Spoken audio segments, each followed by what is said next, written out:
So there was this guy called Dave, or Domhnall or something. Kind of depended on who he was talking to. He didn't care anymore.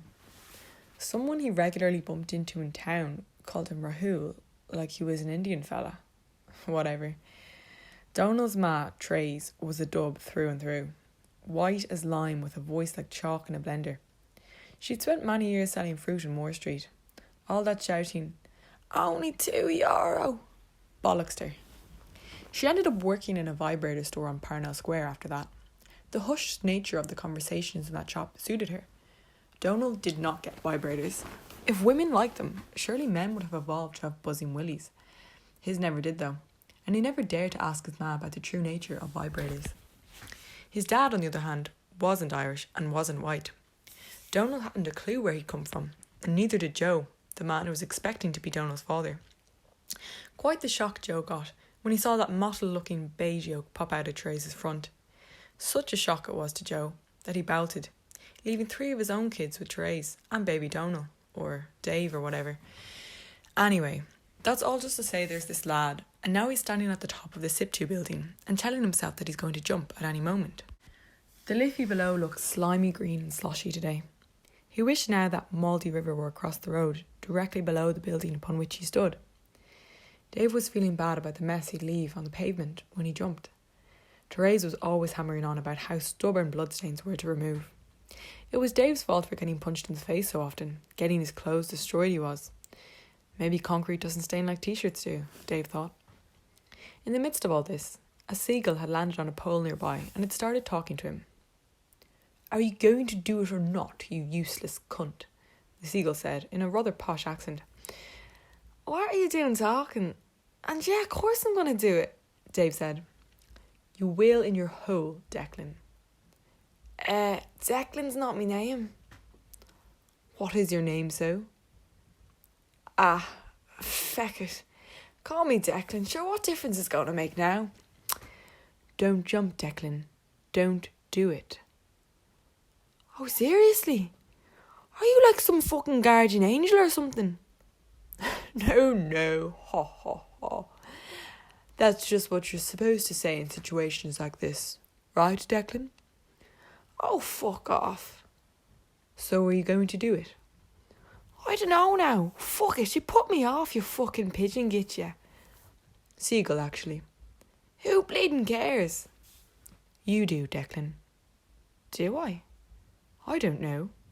Fuck's sake, this is not happening. This is not happening. Bleeding pigeons coming in and mucking everything up. With that, Declan got off the ledge and started walking towards the door to the stairs. See you around, old buddy, old pal, the seagull said. Yeah, right, Declan said. Declan reached the ground floor bulletin board. Among all the shite about unions, he saw some mad-looking leaflet tucked away, almost covered by other leaflets. Declan pulled it down to read it. It was really bonkers looking. Purple swirly background with cheetah print borders and a photo of a man with tattoos and piercings all over his face. The text read, Buckminster Fullerer, Tomcat Jenkins, Shaman of Togolese tradition, 3rd degree, wearer of sandals, MSSC in transforming your life, Naked Eye College, drop-ins welcome, book appointments by dropping in. Declan then read the address down the bottom. It appeared this shaman lived in Dublin 8. Wasn't so far of a walk. He dropped by all right, or drop in as it seemed to be the only option. What the heck. He arrived at Tomcat's at 9:45 in the morning. The place from the outside was an absolute kip. 3-storey terraced red brick building with boarded up windows and broken glass all around the ground outside the door. A stench of hobo's art sweat permeated the air. The door was falling apart too. Flakes of paint dropped off when Declan banged on the knocker. Hello, a Paro-sounding voice called. Yeah, here to see the shaman or whatever he's called, Tomcat. The voice didn't answer back, but he heard the sound of shuffling coming towards the door. The door was opened by a small withered woman who had brown teeth and shite skin, but dressed like a young one. 4th floor, love, she said, as her eyes attempted and failed to make contact with Declan's. Loopy eyes, up and down like a yo-yo. Poor cunt, Declan thought briefly. The 1st floor was something from another world. All sorts of people were walking around. Some were wearing dog collars, others fairy costumes, and all sorts of mad shit. One lad walked by in a Donald Duck onesie with a hole cut out at his groin. Did these people live here? Were these Tomcats clients or colleagues? Declan hadn't a clue. Suddenly, a girl who was wearing so much mascara her eyes looked like BP oil spill pointed Declan towards a closed door. The only closed door on the whole floor. Other doors were open and revealed glimpses of neon lights and funky dolls and all sorts of things. The walls were all painted dark purple, and the air was filled with fruit-scented shisha steam. Declan knocked on the closed door. "You may enter," said a voice with a London accent, not the posh one. He entered. Holy bejesus. Before him was the strangest sight Declan had ever seen. He recognised the unmistakable tattooed and pierced face from the leaflet. This man was sitting at the top of the room, cross-legged. He was naked and was wearing a real lion's head. His face could be seen through the lion's open mouth, who must have died roaring. The dude also had a wire attached to each nipple.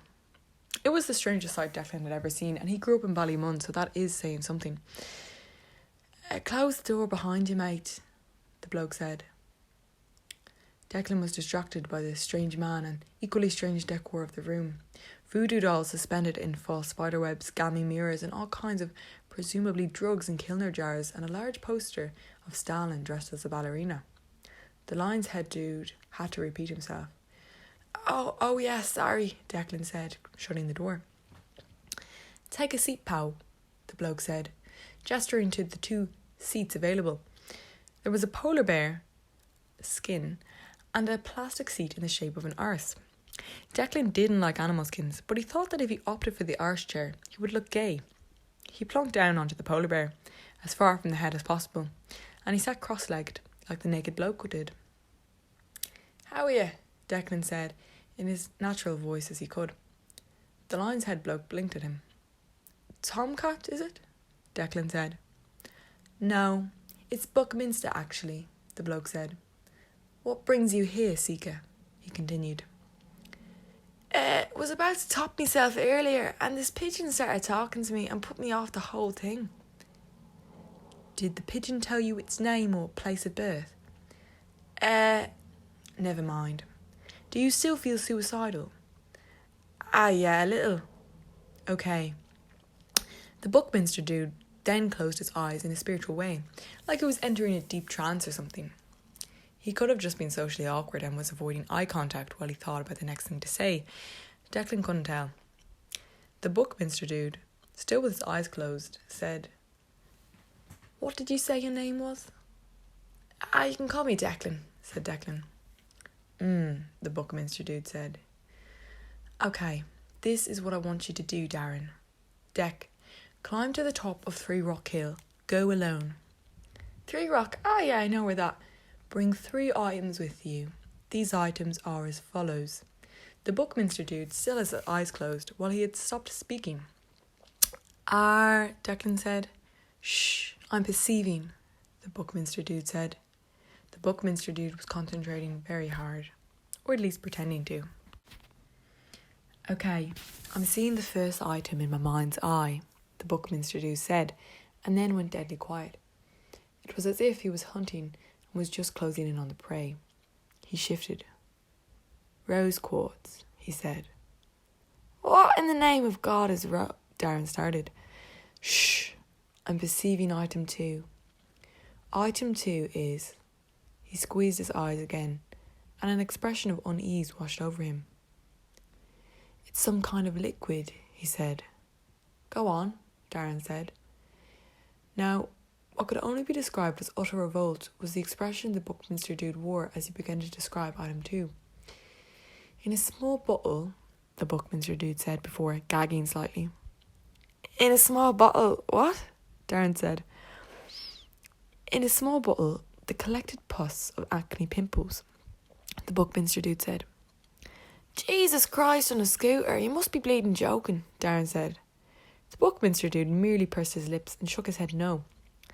"Absolutely bleeding rank," said Darren. "Okay, the final item's coming to me now," the Buckminster dude said, once more going silent. He looked placid, as if his mind were being filled with something very precious and holy. The final item, it's coming. Darren was nervous. The final item is, the Buckminster dude said, the 1992 edition Dentist Office by Playmobil. Playmo what? The Buckminster dude opened his eyes once more. Playmobil. It is important you undertake this quest as soon as possible in order to banish your suicidal thoughts. So, just climb to the top of the hill with these objects and that's it? Darren said. That's the only instruction I can give you at this stage. The unrepentant forces that are at play within your spirit will be likely to interact with the created environment in ways that I cannot accurately predict. As a shaman, I'm only a guide. I cannot wipe your arse for you.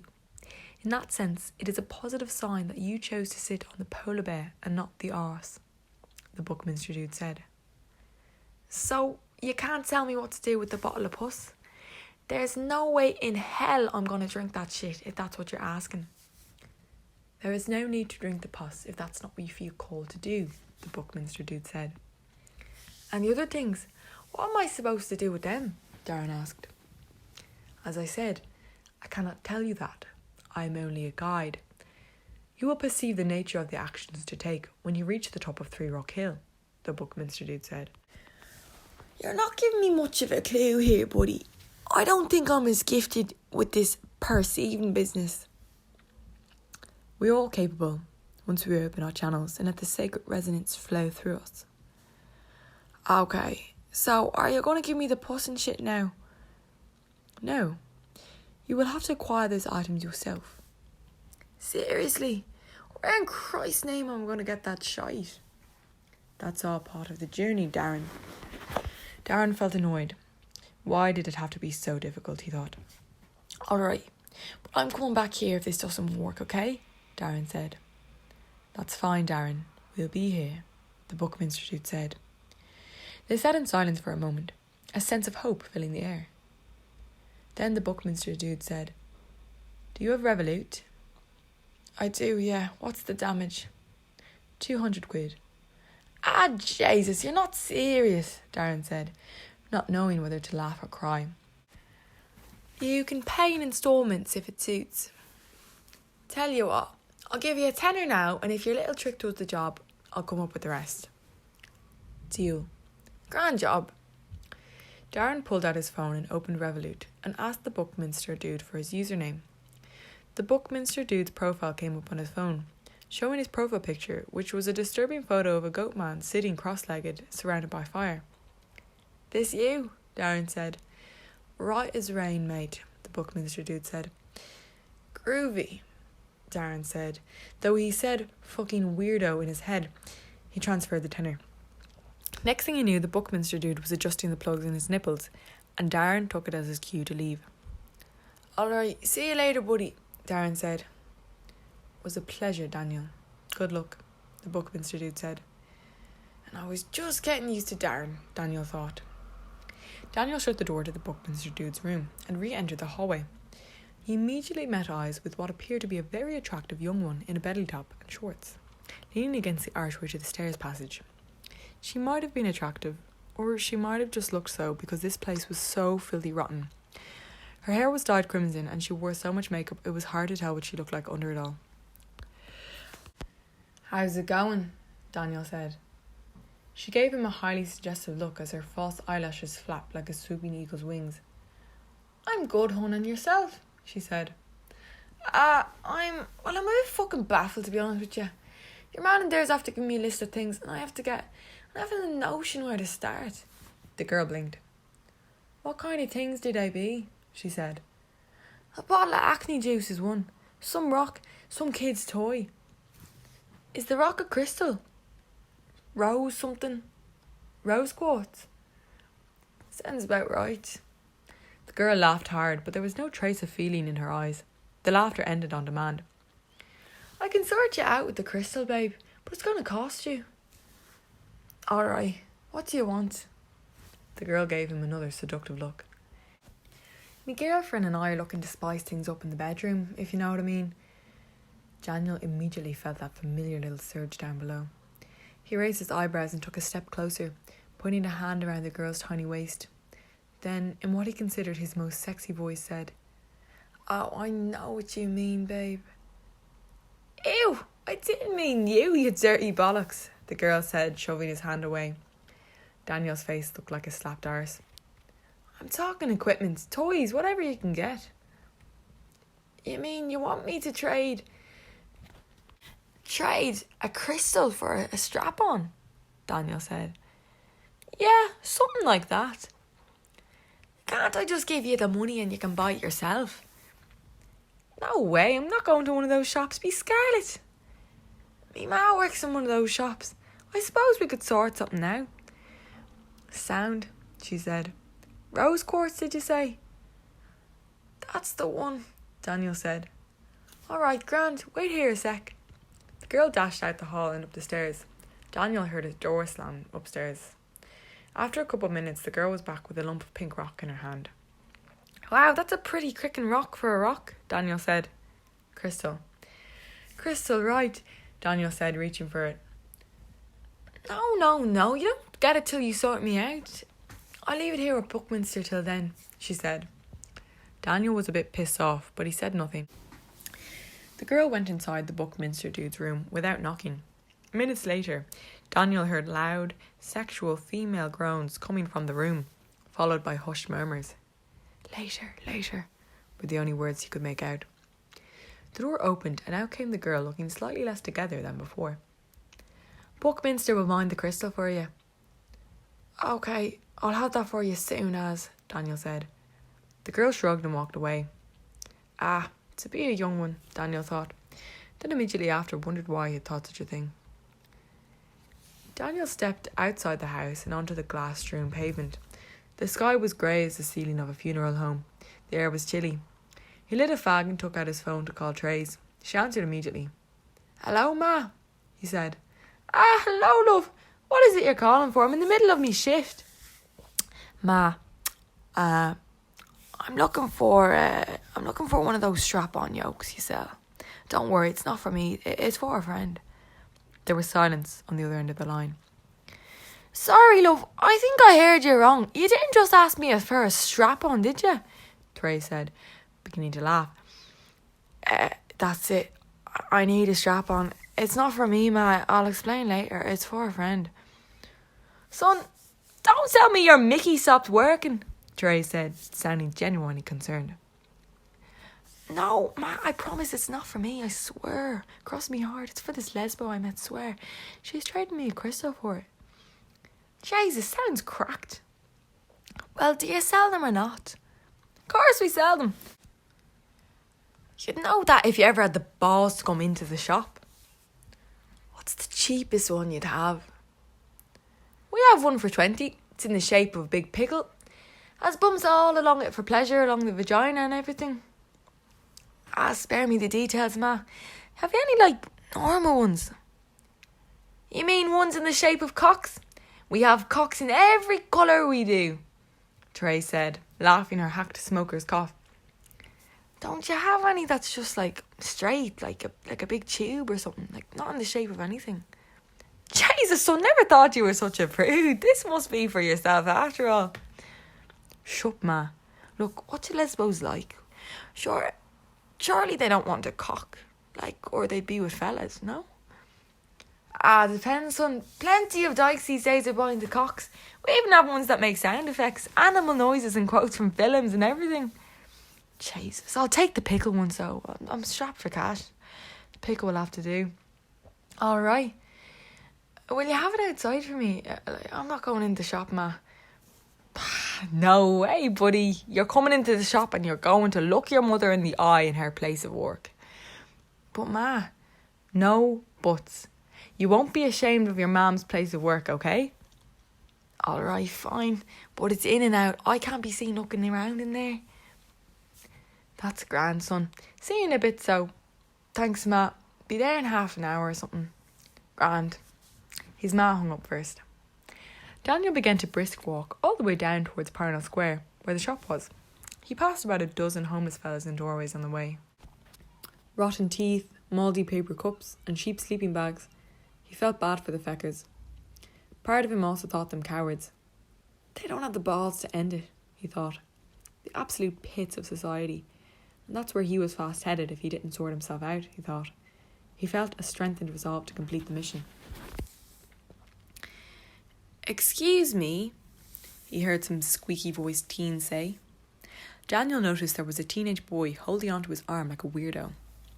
"You dropped this," the kid said, handing Daniel a receipt.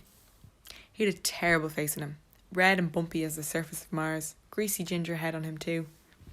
"Cheers, bud," Daniel said, taking the McDonald's receipt. He hadn't remembered he'd kept. The kid looked awkward, and instead of saying anything, he opened up his metal-filled brace mouth, as if to smile. Daniel was about to walk away when an idea struck him. "Hey, bud, can I ask you a favour?" The kid said.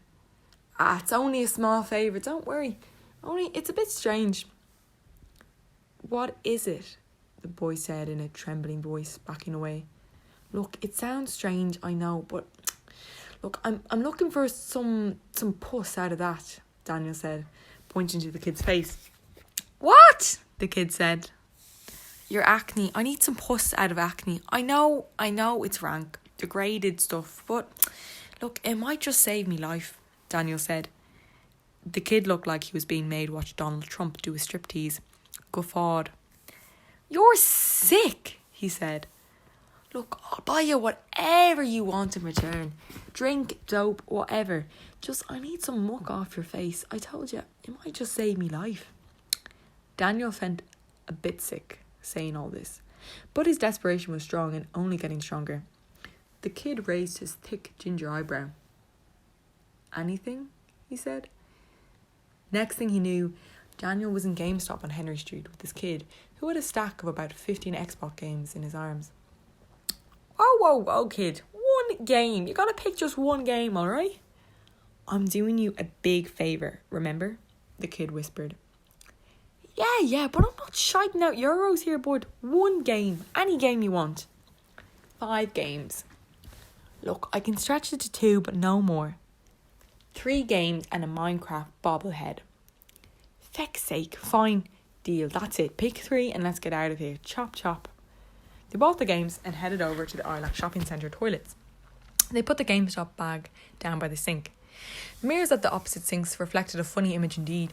Daniel and the kid stared at themselves and at the reflection of themselves in the mirror behind.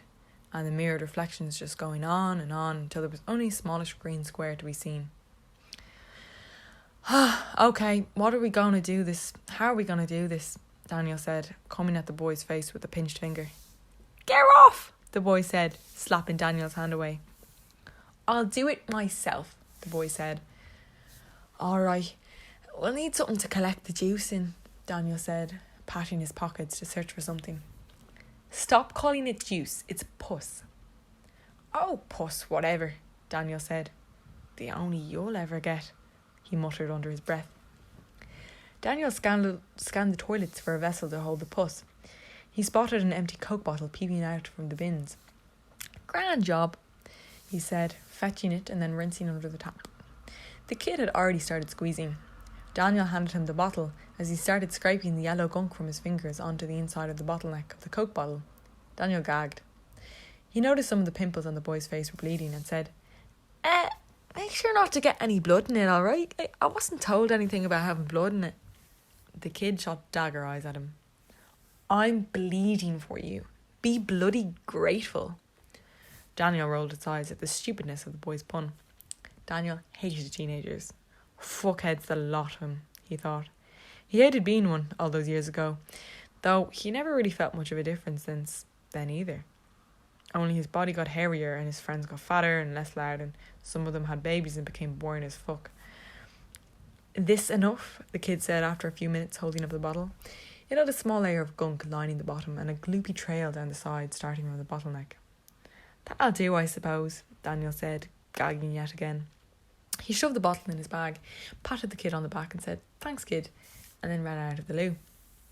He ran out the back door of the Islac Centre, right onto Parnell Square, and then walked down to where his mum's shop was. It was on the first floor, above some pub he'd never been to, and he had to ring a buzzer just to get there. When he entered the shop, he was hit by a strong wave of cheap perfume, and he sneezed. He saw his ma leaning over the counter and chatting to a customer. "That must be himself," she said when she heard him coming out to greet him. "Hiya, Ma," Daniel said. "Ah, me baby boy, come here to me," she said, giving him a big hug and laughing. Daniel recognised the customer at the till as his old French teacher from secondary school. "Oh, Lord," Daniel thought. "Jew Maple, Miss Noonan," Daniel said, looking at her.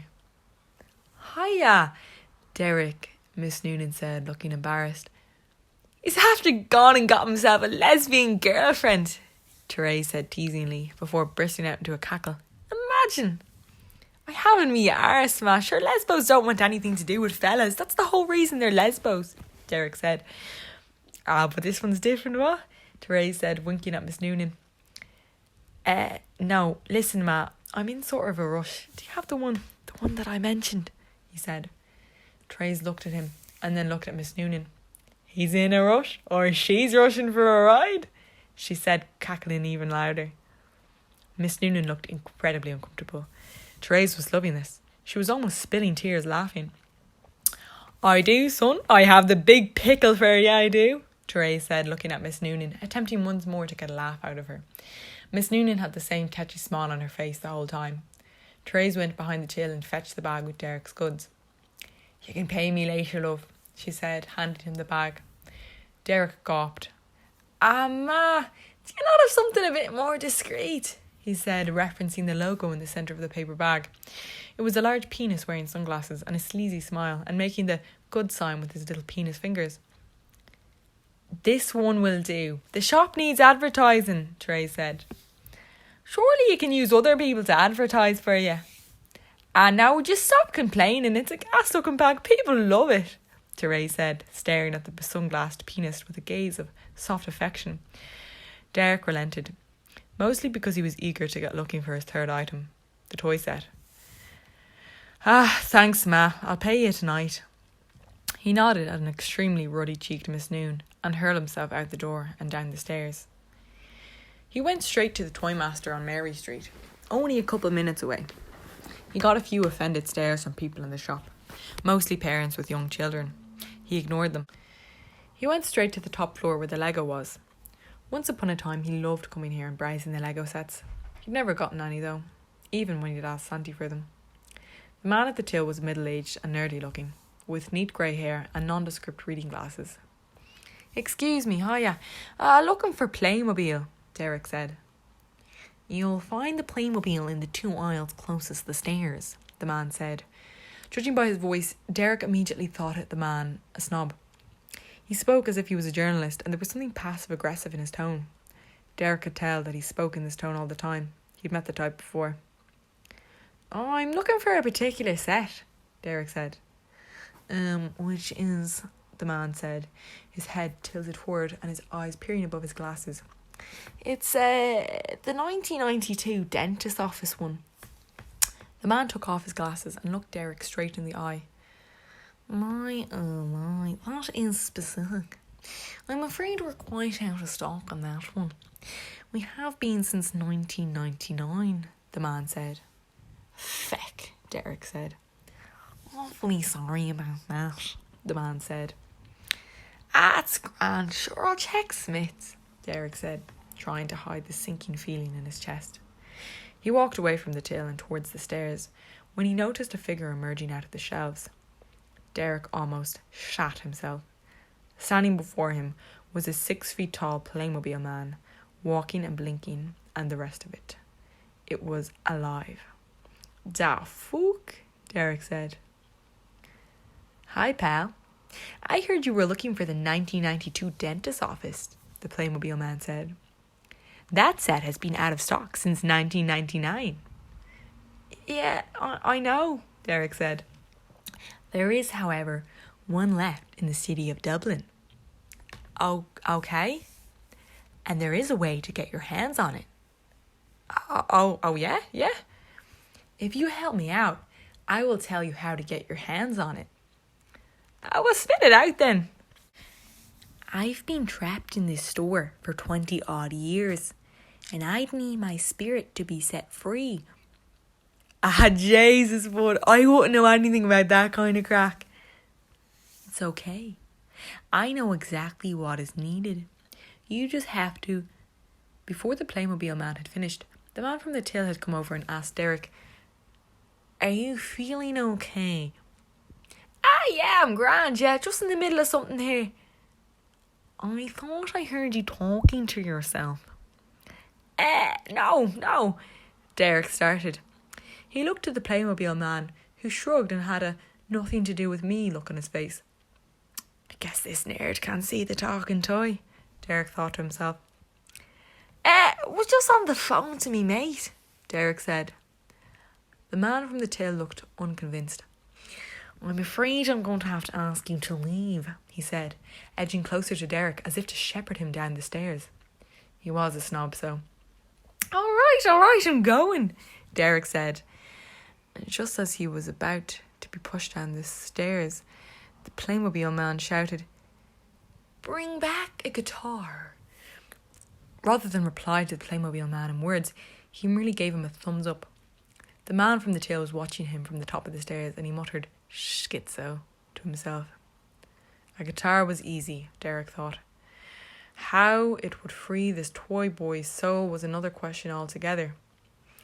He would have to wait until the snob finished his shift before he came back, so he decided to head back to Buckminster's to get the crystal. The same woman who had opened the door the last time opened it again. This time she managed to make eye contact, and Derek gave her a warm smile. "Lovely man, lovely man," the woman said. "You know where it is, pet, first floor." "Thanks a mil," Derek said, and headed straight upstairs. He knocked on the Buckminster dude's door, but there was no answer. Someone came up behind him. He's on his afternoon sex break. You'll have to wait." "Do you have an appointment?" the person said.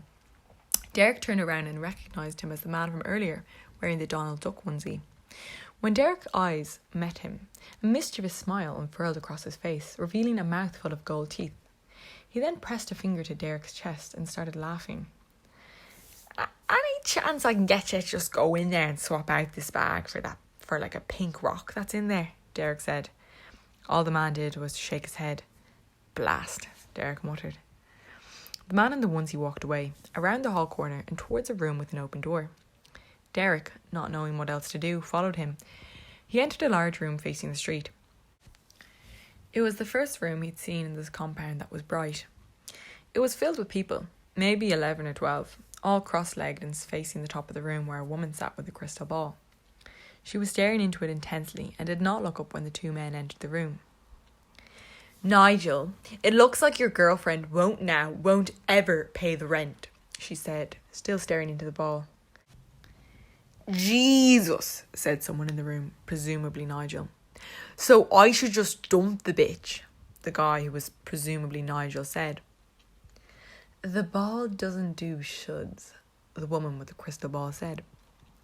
The Donald Duck man found a seat in the back row, and Derek decided to follow him, plonking himself down between a man and a woman who both had blonde dreadlocks. "A new presence has just entered the room. Speak up, new person," the woman with the ball said. All those who had their eyes open were looking at Derek, waiting for him to speak. Derek is me name. At least it is today," Derek said. He continued. Came here earlier to see the Buckminster dude and just been collecting stuff all day, really." "Have you gathered all your pieces?" the woman asked, looking him in the eye. No. Have to get one more thing, technically. Well, first I need to get my hands on a guitar to give to this toy fella. It's a bit weird. I mean, if your ball can help me with that would be great," Derek said, half joking. The girl placed her hands on the ball, and it started filling with smoke. Dry ice, Derek thought. Derek watched the woman as her face betrayed at first puzzlement and then stark fright. "The toy you speak of, it is a Playmobil man living on the top floor of Toymaster. Is this correct?" the woman asked. Yeah, exactly that," Derek said. "You are in great danger," she said. "Oh, shit." You've been asked to bring this Playmobil man something. A guitar. Is that correct? Well, yeah. You do this, and he will play the music which will swap your souls. He intends to take over your body while you become trapped in his. In the Playmobil body, that is. Christ on a bungee cord. You must stay away from him. Makes sense. Far away. Yeah, the only thing is he knows where the last object is that I'm looking for. The 1992 edition dentist office Playmobil set. He said there's only one left in all of Dublin. Is there a way? Bullshit, the woman interrupted. She put her hand on the ball again and the smoke turned from green to blue to purple. The Playmobil set you speak of can be found in Smith's. Oh, seriously? Aisle 5, row 2, towards the back. Lord, you're a lifesaver, woman, Derek said, hopping to his feet. Revolut donations welcome. Username is on the door, the woman said. That made Derek feel kind of guilty and a bit pissed off because he knew he wouldn't donate anything. He looked towards the door anyway and saw the paper with the donation details. Great, he said. He suddenly saw the Buckminster dude out in the hallway, walking past the door to his room. Derek made a dash for him, weaving in between the people sitting on the ground.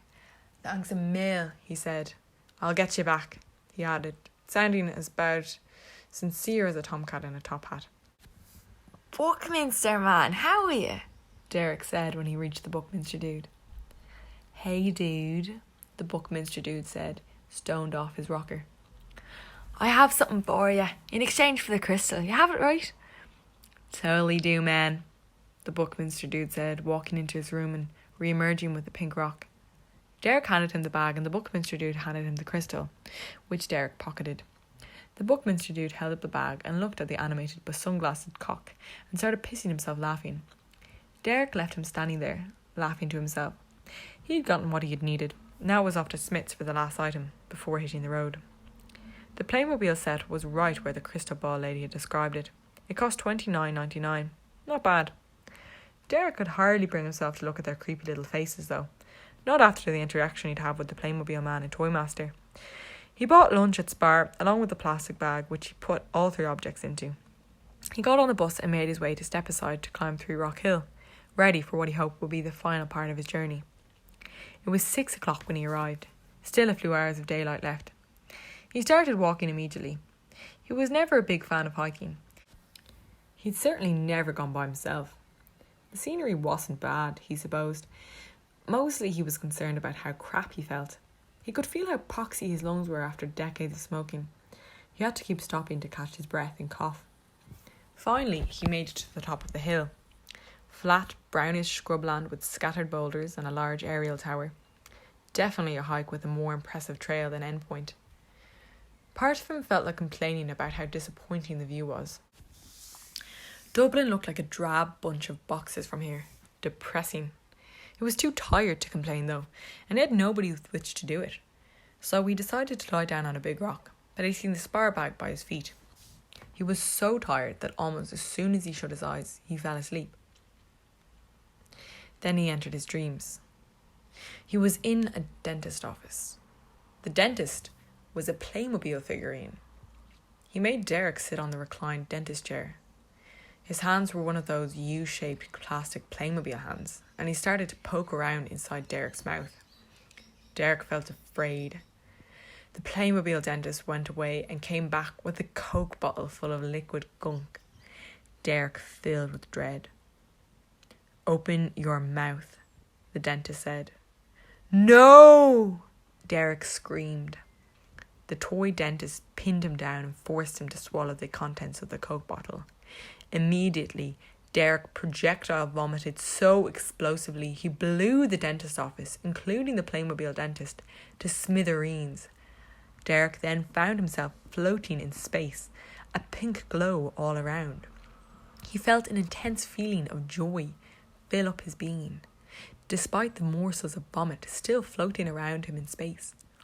The pink glow gave off such a powerful feeling. It filled his whole being with a sense of comfort, security, peace, and love. For a moment, it felt like he knew everything, and he was certain everything was good. Derek opened his eyes. It was raining on Three Mock Mountain. The memory of the dream was fast fading, but it did not matter. He knew exactly what to do. Time to pay Buckminster 190 quid. The end. Thank you for listening.